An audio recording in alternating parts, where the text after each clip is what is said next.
আসসালামু আলাইকুম। সংবাদে আপনাদের সবাইকে স্বাগত। সংবাদ শিরোনাম। চীনা উঠল নকআউট পর্বে, সমর্থকদের আনন্দ উল্লাস। চীন পৌঁছেছেন প্রধানমন্ত্রী। মালয়েশিয়া সফরে শ্রমবাজার উন্মুক্ত এবং অনিয়মিত কর্মীদের বৈধতা দেওয়ার আহ্বান। আনোয়ার ইব্রাহিমের সঙ্গে বৈঠকে আসিয়ানে ঢুকতে সমর্থন কামনা।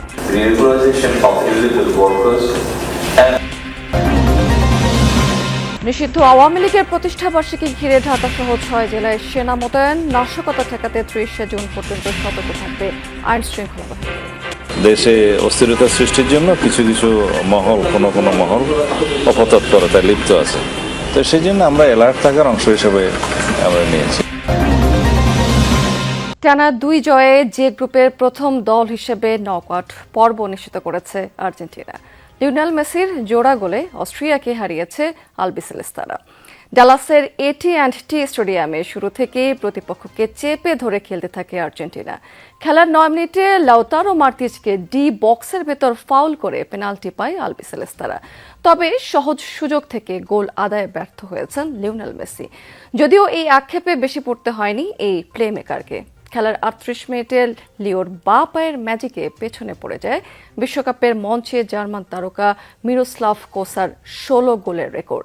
সর্বোচ্চ 18 গোলের মালিক বনে যান রীতিমতো লিও। দ্বিতীয়ার্ধে ম্যাচে ফিরতে বেশ কয়েকবার চেষ্টা চালায় অস্ট্রিয়া। উল্টো ইনজুরি টাইমে মেসির গোলে 2-0 গোলে এগিয়ে যায় আর্জেন্টিনা। শেষ পর্যন্ত সেই ব্যবধানেই জয় নিয়ে মাঠ ছেড়েছে বর্তমান বিশ্ব চ্যাম্পিয়নরা। মালয়েশিয়াতে 2 দিনের সরকারি সফর শেষে চীনে পৌঁছেছেন প্রধানমন্ত্রী তারেক রহমান। সোমবার রাতে বিমান বাংলাদেশ এয়ারলাইন্সের বিশেষ ফ্লাইটে চীনের দালিয়ান আন্তর্জাতিক বিমানবন্দরে অবতরণ করেন তিনি। প্রধানমন্ত্রীর সফরসঙ্গী হিসেবে রয়েছেন তার সহধর্মিণী ডক্টর জুবাইদা রহমান। দালিয়ান আন্তর্জাতিক বিমানবন্দরের প্রধানমন্ত্রীকে স্বাগত জানিয়েছেন লিয়াওনিয়াং প্রদেশের ভাইস গভর্নর বাই ইয়াং, ঢাকায় নিযুক্ত চীনের রাষ্ট্রদূত ইয়াও ওয়েন এবং দেশটির ঊর্ধ্বতন কর্মকর্তারা। চীনের প্রধানমন্ত্রী লি কিয়াংয়ের আমন্ত্রণে 4 দিনের সরকারি সফরে দেশটিতে গেছেন তারেক রহমান। সফরে 2 দেশের সম্পর্ক আরও জোরদার করা, বাণিজ্য এবং বিনিয়োগ সম্প্রসারণ, অবকাঠামো উন্নয়ন সহ পারস্পরিক স্বার্থ সংশ্লিষ্ট বিভিন্ন বিষয়ে উচ্চ পর্যায়ের বৈঠক এবং আলোচনা হওয়ার কথা রয়েছে। কার্যক্রম নিষিদ্ধ আওয়ামী লীগের প্রতিষ্ঠা বার্ষিকীকে কেন্দ্র করে আইন শৃঙ্খলা পরিস্থিতি নিয়ন্ত্রণে রাখতে ঢাকা, নারায়ণগঞ্জ, গোপালগঞ্জ, গাজীপুর, চট্টগ্রাম এবং ফরিদপুরে সেনাবাহিনী মোতায়েন করা হয়েছে। বিকেল থেকে জেলাগুলোতে সেনাবাহিনী মোতায়েন করা হয়েছে। ফরিদপুরে 125 জন সেনা সদস্য দায়িত্ব পালন করছেন। সেখানে গোপালগঞ্জেও মোতায়েন করা হয়েছে সেনাবাহিনী। এছাড়া দেশের বিভিন্ন জেলার গুরুত্বপূর্ণ স্থানে টহল দিচ্ছে আইন শৃঙ্খলা রক্ষাকারী বাহিনীর সদস্যরা। এদিকে রূপগঞ্জে ককটেল বিস্ফোরিত করে নাশকতার চেষ্টার অভিযোগে আওয়ামী লীগের 2 সদস্যকে আটক করেছে পুলিশ। রংপুরে আটক হয়েছে 2 ছাত্রলীগ কর্মীও। গোপালগঞ্জের কাশিয়ানী উপজেলা ছাত্রলীগের সহ সভাপতি রাজীব মুর্শিকে গ্রেফতার করেছে পুলিশ। এছাড়া আশুলিয়াতে আওয়ামী লীগের ঝটিকা মিছিল থেকে আটক হয়েছে 7 জন নেতাকর্মী। দর্শক, যুক্তরাষ্ট্রের ডালাসে এই ম্যাচটি কভার করেছেন আমাদের সহকর্মী মুজনেবিন তারেক। আমরা সরাসরি যাব তার কাছে সেখানকার পরিস্থিতি জানতে। তারেক, যদি ভুল না করে থাকি, আপনি নিজেও একজন আর্জেন্টিনার সমর্থক, সেই হিসাবে পুরো ম্যাচটি আসলে কেমন উপভোগ করেন এবং ডিয়েগো ম্যারাডোনার সেই বিখ্যাত ডালাসের স্টেডিয়ামে দর্শকদের প্রতিক্রিয়া এই মুহূর্তে কেমন দেখতে পাচ্ছেন? ম্যাচ শেষ হয়েছে, দর্শকরা কিন্তু বের হতে শুরু করেছে। আমার পেছনে দেখতে পাচ্ছেন কারণ জয়ে তিনি কিন্তু how much you happy? I'm so happy! Hallelujah! Argentina! Messi scored 2 goals! 2 goals! এরকম সমর্থকরা কিন্তু তারা মাঠ ছাড়তে শুরু করেছেন এবং তাদের যে আনন্দ সেটা নিশ্চয়ই মেসি একটা দলে থাকলে, মেসির মতো ফুটবল একটা দলে থাকলে সেই সমর্থকরা হাসি মুখে মাঠ ছাড়বেন, এটাই তো স্বাভাবিক। এবং মেসি যতদিন আছেন, যেটা বলছিলাম যে আসলে মেসিকে ছাড়া আর্জেন্টিনার ফুটবলের বা আর্জেন্টিনার ম্যাচের চিত্রনাট্য লেখা রীতিমতো অসম্ভব, সেটা মেসি প্রমাণ করেছেন। এবং প্রথম ম্যাচে হ্যাটট্রিকের পর দ্বিতীয় ম্যাচে তিনি জোড়া গোল পেয়েছেন এবং তার দলও জিতেছে ঠিক সেই একই গোলের ব্যবধানে, মানে 3-0 গোল আর এখানে 2-0 গোল। তো এই অস্ট্রিয়া তারা বেশ বিভিন্ন ভাবে তারা আর্জেন্টিনাকে রুখে দেওয়ার চেষ্টা করেছিল এবং তারা তাদের সর্বোচ্চ চেষ্টা করেছিল, কিন্তু যে দলে মেসি থাকবেন সেখানে সব কৌশল বৃথা, তিনি সেটা আরো একবার প্রমাণ করলেন। আর মেসির ফুটবল দেখার জন্য, মেসির গোল দেখার জন্য আসলে আর্জেন্টিনা সমর্থক হতে হয় না। মেসির ফুটবল, মেসির খেলা ফুটবলের সমর্থক হলে আসলে মেসিকে দেখতে হয়। আমার এখানে একজন খুদে সমর্থক আছেন, তিনি চেষ্টা করছেন একটু তার প্রতিক্রিয়া জানানোর জন্য। Hello, happy? Yes. ইয়েস। বড় পর্দায় খেলা দেখতে ঢাকা বিশ্ববিদ্যালয়ের টিএসসিতে জড়ো হয়েছিলেন সমর্থকরা, সেখান থেকে যোগ দিচ্ছেন আমাদের সহকর্মী তাজনুর ইসলাম। সেখানকার পরিস্থিতি আমরা একটু তার মাধ্যমে জেনে নিতে চাই। তাজনুর, আর্জেন্টিনার সমর্থকদের মধ্যে এই মুহূর্তে আনন্দ উচ্ছ্বাস আসলে কেমন দেখতে পাচ্ছেন? অবশেষে তো 2-0 গোলে আসলে জয় নিশ্চিত হয়েছে, কি অবস্থা দেখতে পাচ্ছেন সেখানে?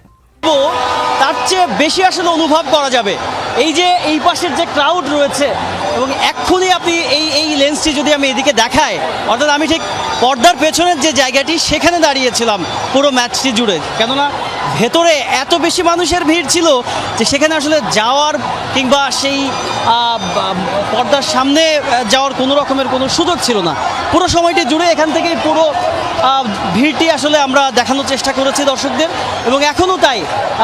মাঠ থেকে যদিও এরই মধ্যে বেরোতে শুরু করেছেন আর্জেন্টাইন সমর্থকরা, কিন্তু এখনও মাঠের মধ্যে সেই ভিড়টি রয়েছে। পুরো টিএসসি এলাকা অর্থাৎ রাজু ভাস্কর্য, তার আশপাশ সমস্ত জায়গা জুড়ে এখন এক রকমের আকাশি সাদা রঙের মিছিল চলছে, এবং প্রত্যেকটি সমর্থকের যেই প্রত্যাশা ম্যাচের একেবারে গোড়াতে ছিল, সেই প্রত্যাশা যে পূরণ হয়েছে, আর্জেন্টিনা 2-0 গোলে জয়লাভ করে সরাসরি নকআউট পর্বের টিকিট যে নিশ্চিত করেছে, সেই ব্যাপারটি নিয়ে প্রত্যেকের মধ্যে ভীষণ রকম আনন্দ, এবং প্রত্যেকটি সমর্থক এই প্রত্যাশার কথাটি জানাচ্ছেন যে এই নকআউট পর্ব নিশ্চিতের মতো করে বাকি যেই পর্বগুলো রয়েছে, অর্থাৎ এরপরের কোয়ার্টার ফাইনাল, সেমিফাইনাল, সমস্ত বাধা টপকে আর্জেন্টিনা 2022-এর মতো আবারও চূড়ান্তভাবে বিশ্ব চ্যাম্পিয়ন হবে, সেই প্রত্যাশার কথা জানাচ্ছেন প্রত্যেকটি সমর্থক।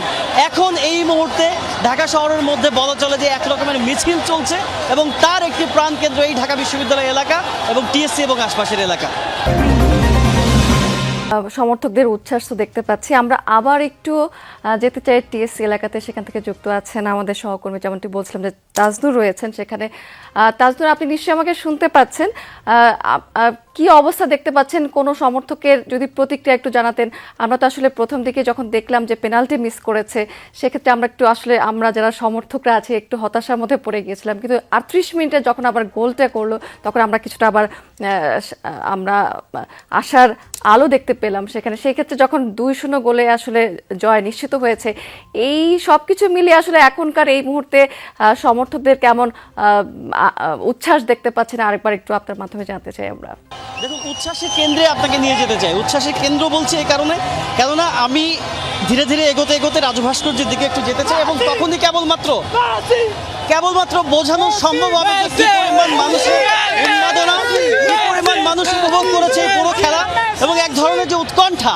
বলা চলে যে আজকের এই ম্যাচে মেসি 2টি গোল করে যে জয় নিশ্চিত করলো, তারপরেও কিন্তু বলা চলে যে আশা মেটেনি। অর্থাৎ আর্জেন্টাইন ভক্ত সমর্থকদের যেই প্রত্যাশা ছিল, তারা আশা করেছিল যে আরও বেশি গোল হবে এই ম্যাচে, এবং এই ম্যাচে আরও ভালো খেলবে আর্জেন্টিনা।